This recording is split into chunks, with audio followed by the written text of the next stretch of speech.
বিশ্বকর্মা পুজো বুঝেন? জি, বিশ্বকর্মা পুজোর দিনে গাড়িকে ধৌত করি আমরা, আছি না নাই?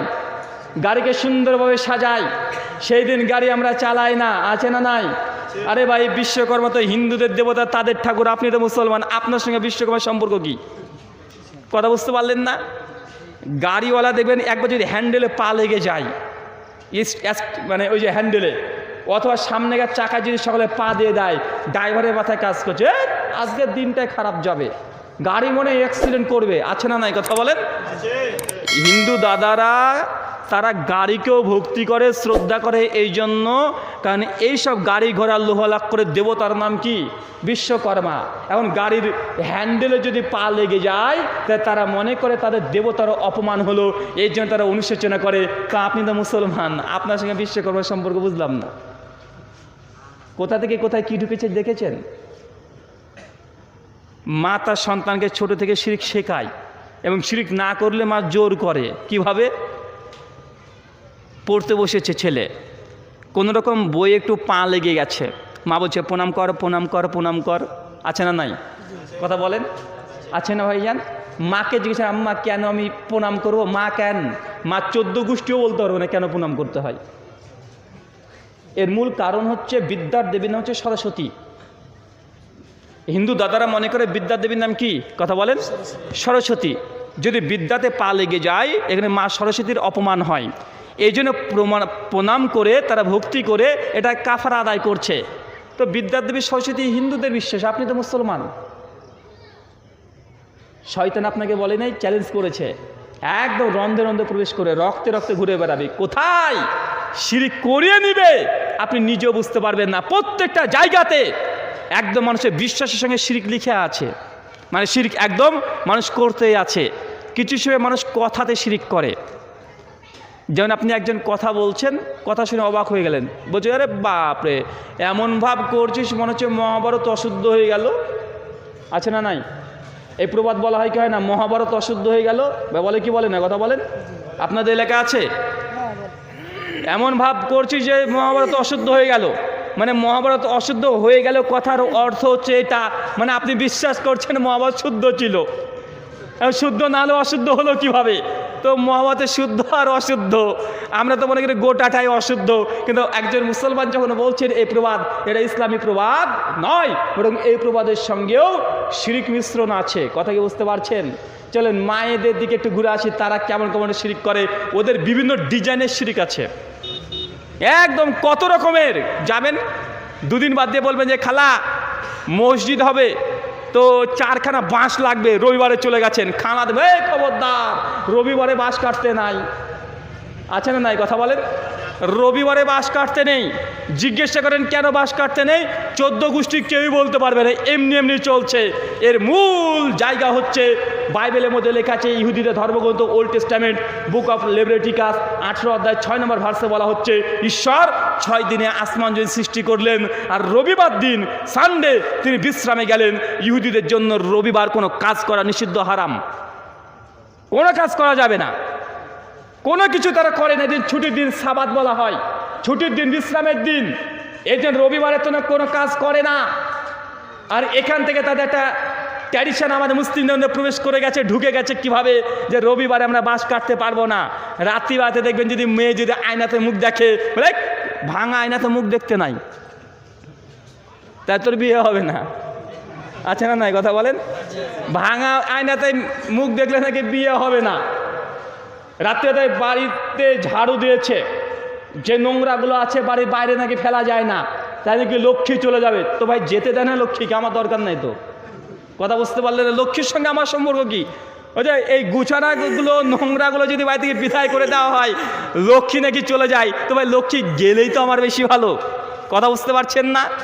এরকম কত রকমের সকালবেলায় থালা বাসন মাজছে মা বোনেরা, আর বাড়ির ছাদের ওপরে বা চালের উপর যদি 2-4টে কাক এসে কাঁ কাঁ করতে শুরু করে, মার খালা তখন বলছে কে মনে মরেছে রে। মানে কাক আবার খালা মায়েদের মনে 14 গোষ্ঠীকে চিনে বসে আছে, কে মারা গেছে খবর দিতে এসেছে। চিন্তা দেখেছেন কত? মনে হয় আপনার স্ত্রী বা আমাদের মা বোন তারা বিশ্বাস করে নিচ্ছে এটা কাকা করছে, মানে আমার কেউ আত্মীয় মনে হয় মারা গেছে, তো কাককে আপনার আত্মীয়কে চিনে বসে আছে? থালা বাসনটা নিয়ে আসছেন, একটু সুগন্ধে দিবেন, হাত থেকে পড়ে গেছে, মনে হয় অতিথি আসবে এবার, আছে না নাই? এটা হচ্ছে আমাদের মা বোন ফুফু যারা আছে মেয়েদের, এটা একদম ডিজিটাল, একদম লেটেস্ট নিউ ভার্সনের অনেক রকমের শিরক আছে না? এবং প্রত্যেকটা এটা কঠিন এবং কঠোরভাবে তারা বিশ্বাস করে।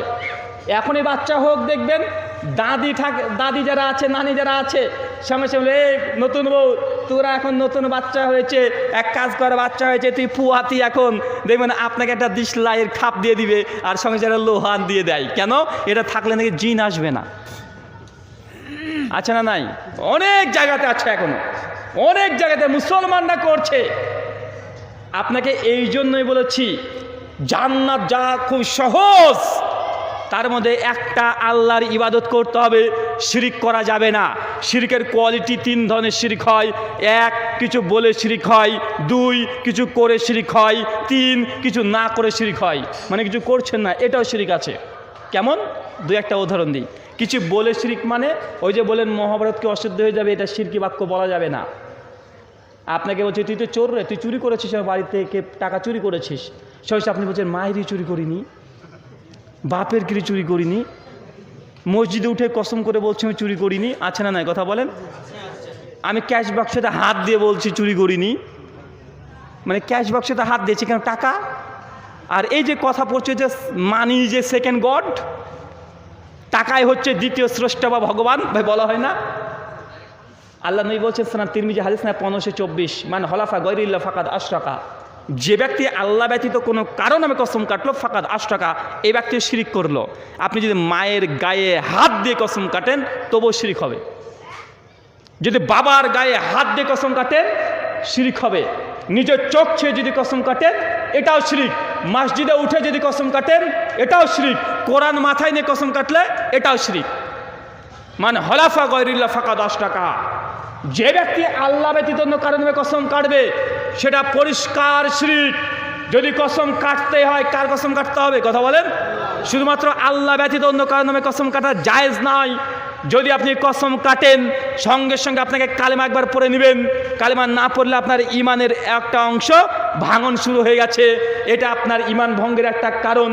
আল্লাহ ব্যতীত কারো নামে কসম কাটা এটা বড় ধরনের শিরক। কারণ আপনি কসম যদি কাটেন, 1 নাম্বার নিজের ক্রিয়েটর স্রষ্টার নামে কসম কাটতে হয়, অন্য কারো নামে কসম কাটা যাবে না।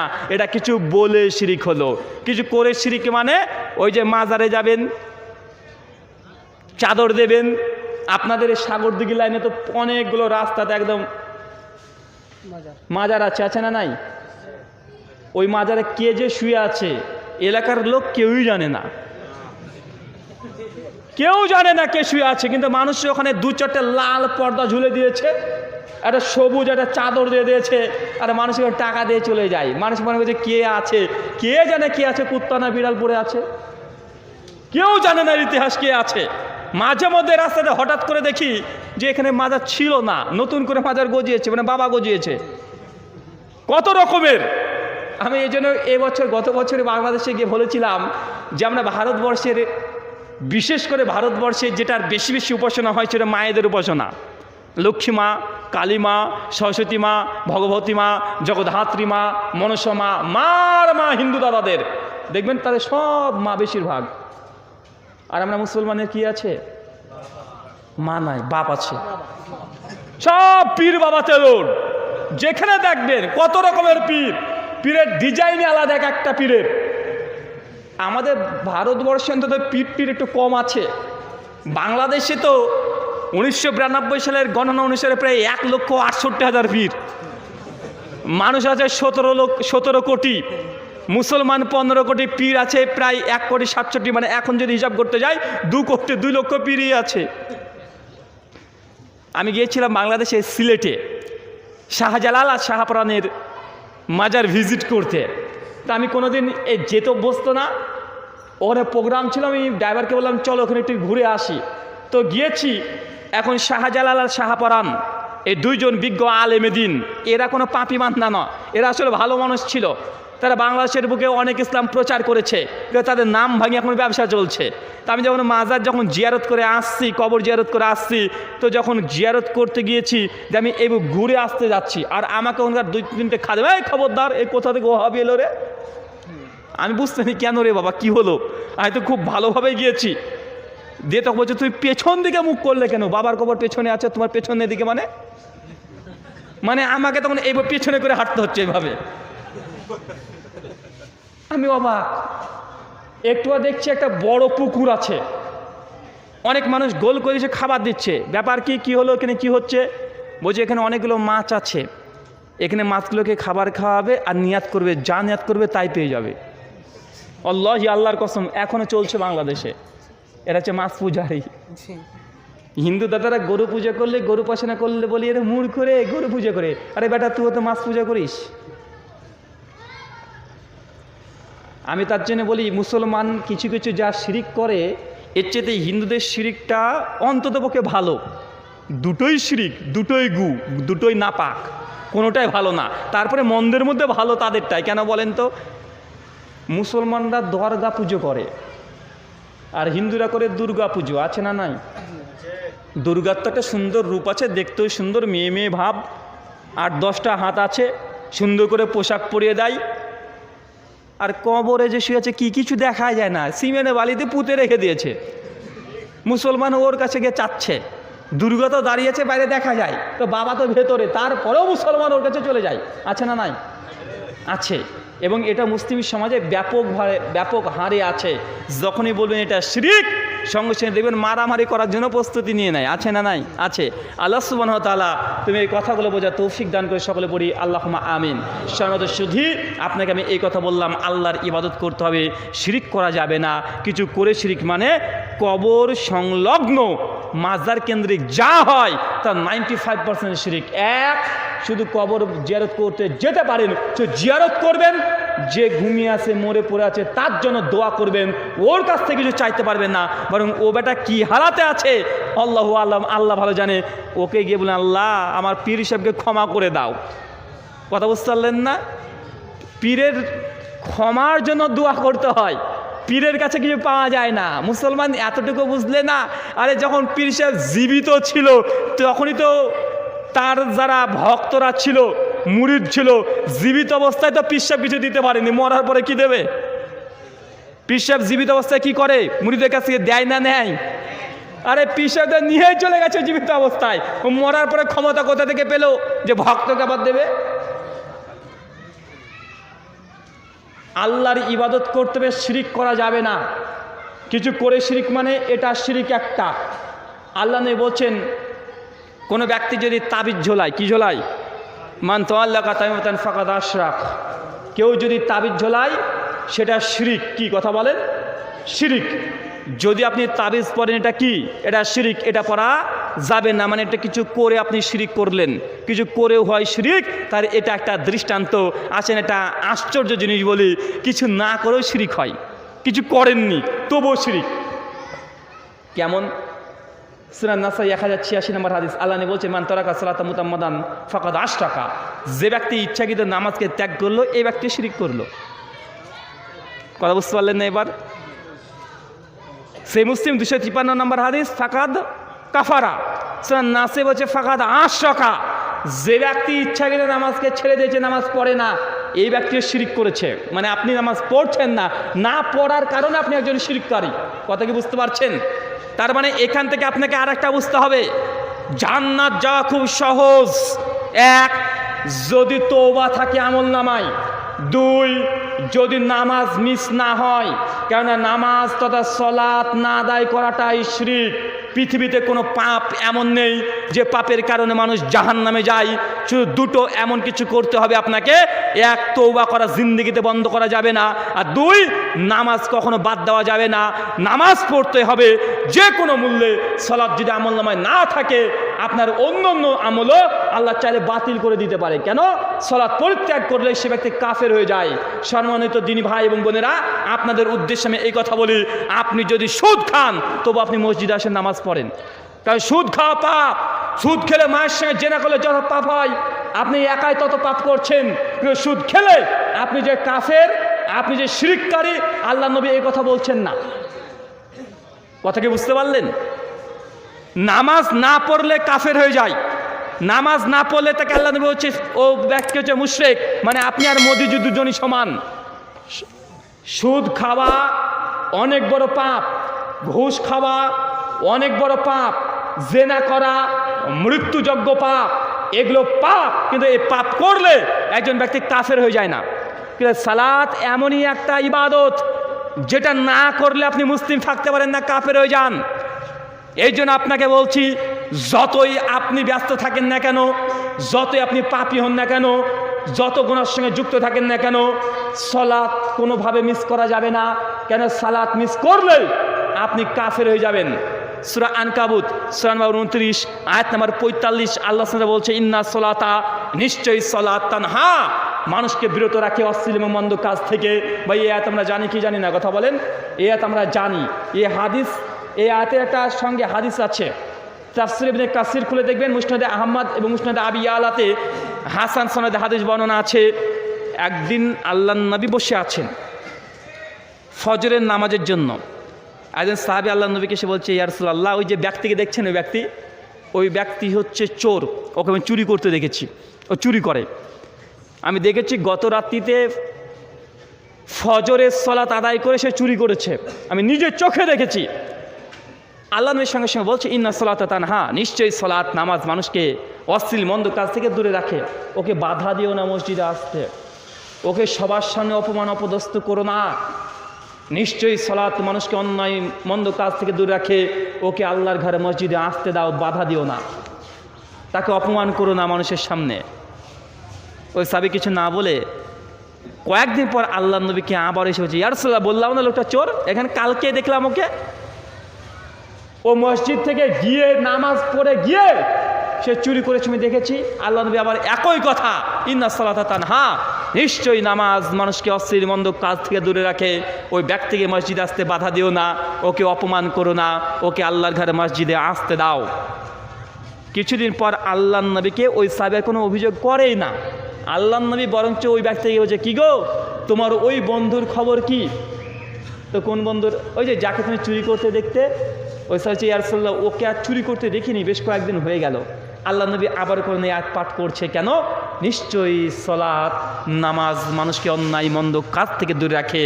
তাই আমাদের মুসল্লিদের, ইমামদের এবং সমাজের একটা জিনিসকে লক্ষ্য রাখতে হবে, সবচাইতে কোনো গুনাহগার বান্দা যদি মসজিদে আসে, নেক আমল করে, তাকে মানুষের সামনে অপমান অপদস্থ করা যাবে না।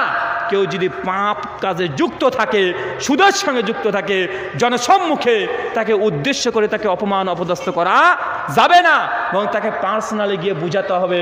তাই সে যদি অনুতপ্ত হয়, অনুতপ্ত হতে পারে।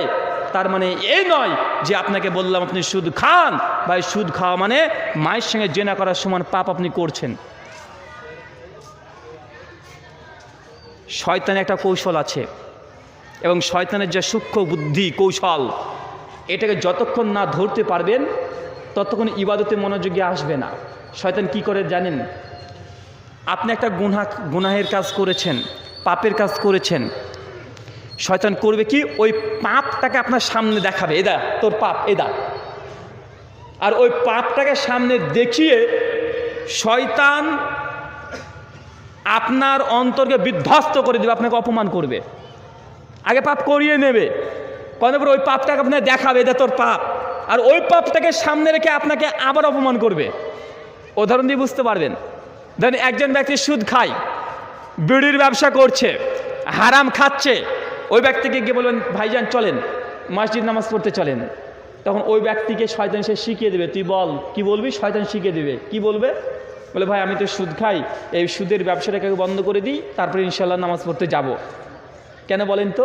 শয়তানকে শিখিয়ে দিচ্ছে, বলছে তুই তো একটা গুনাহ করছিস, তুই তো পাপের সঙ্গে যুক্ত আছিস, তাই তুই পাপের সঙ্গে আছিস, এই পাপটাকে দেখিয়ে শয়তান আপনাকে অপমান অপদস্থ করবে। যুবক ভাই, তুমি সালাত আদায় করো না, বা মাঝে মধ্যে করো, মাঝে মধ্যে ছেড়ে দাও। কেন? শয়তান তোমাকে অপমান করে। কিভাবে অপমান করে?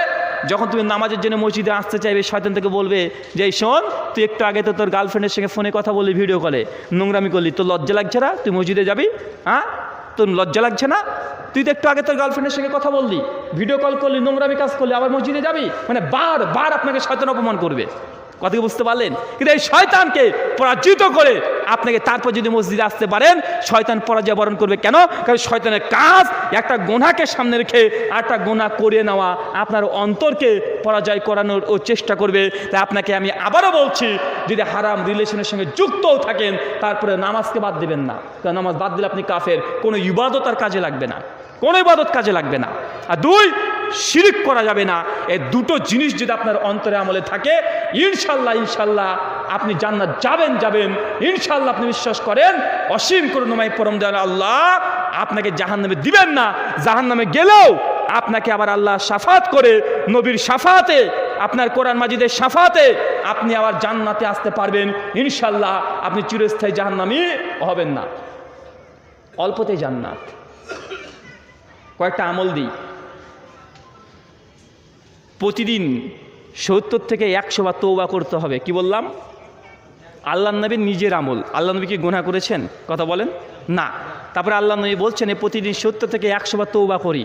তাই তওবা করাটা এটা বাদ দেওয়া যাবে না। কত গুনাহ করবেন করেন, কত গুনাহ করবেন করেন। আল্লাহকে বলেন, আল্লাহ গুনাহ করেছি, আল্লাহ তুমি ক্ষমা করে দাও। কয়দিন আল্লাহর সামনে দাঁড়াতে পারেন দেখা যাবে। গুনাহ বান্দার হবেই, কোনো মানুষ গুনাহ ছাড়া টিকতে পারবে না। কারণ আল্লাহ নবী তিনি বলছেন, কুল্লু বানি আদম খাত্তাউন, প্রত্যেক আদম সন্তান তারা ভুলকারী, তারা ভুল করবে।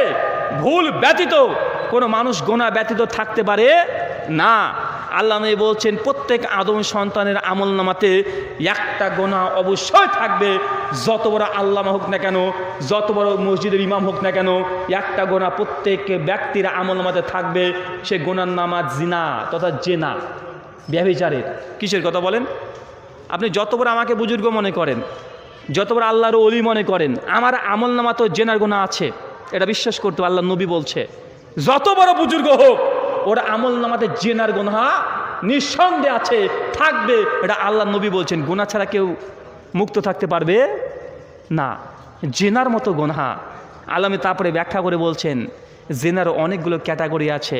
তার মধ্যে একটা জেনা হচ্ছে অন্তরের জেনা, আছে না নাই? নাফসের জেনা, চোখের জেনা আছে না নাই? হাতের জেনা আছে না নাই? এই জেনা থেকে কেউ প্রতিরোধ করতে পারবে না নিজেকে। আর এখন আধুনিক যুগ, জেনা করা খুবই সহজ। আপনি বক্তৃতা শুনছেন, শেখ আব্দুর রাজ্জাক বিন ইউসুফ বাংলাদেশের তুখোড় বক্তা, এমনভাবে কথা বলে যে দিক দিয়ে যায় ছিঁড়ে ছুটে চলে যাচ্ছে, একদম পাঁচের টাচের ভেঙে চলে যায়।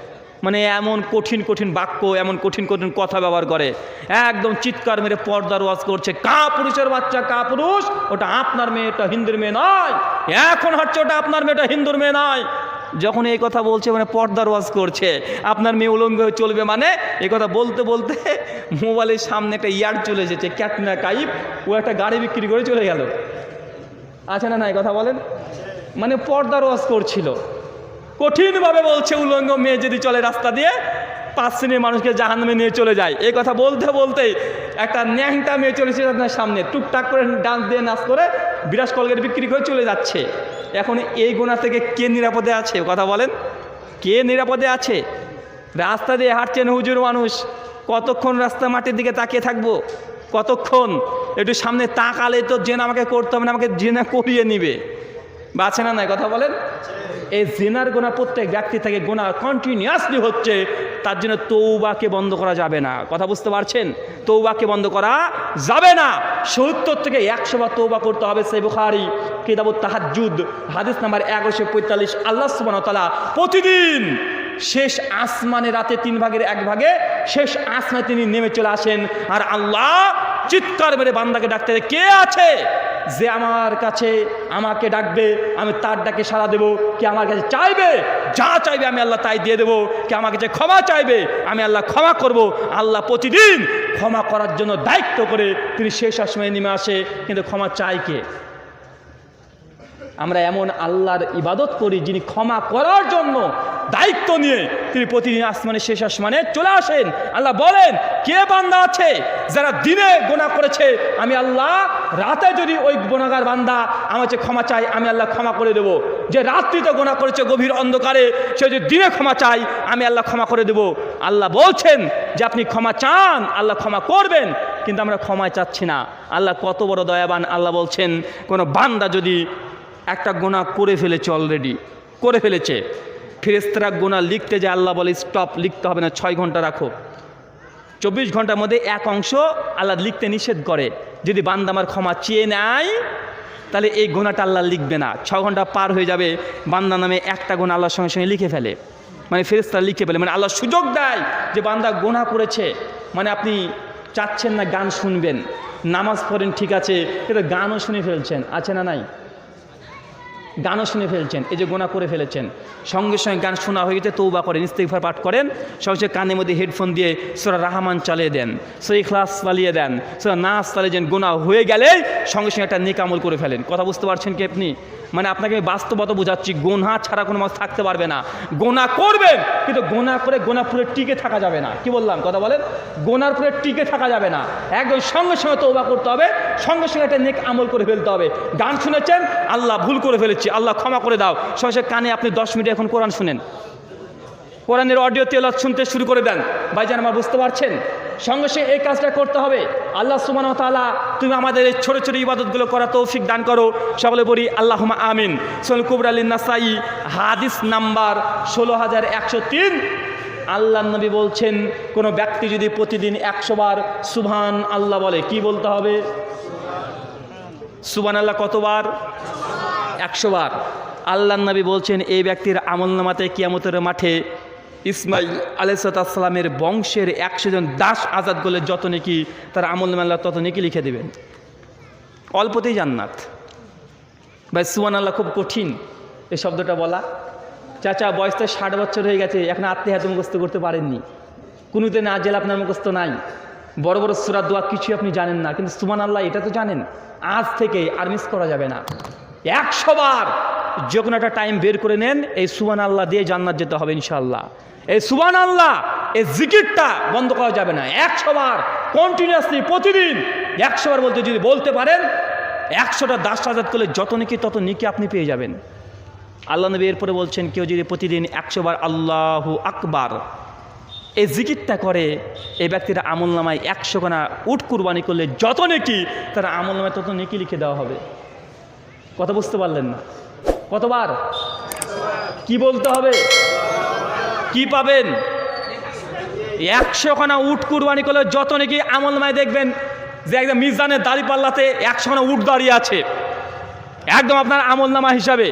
নিজে হয়তো সেদিন ভাবছেন কি আবার আমি তো 100টা জিন্দেগিতে কুরবানি করিনি, আমি তো ভাগা দেওয়ার বাটি, আমার এখানে উট চলে আসলো কীভাবে?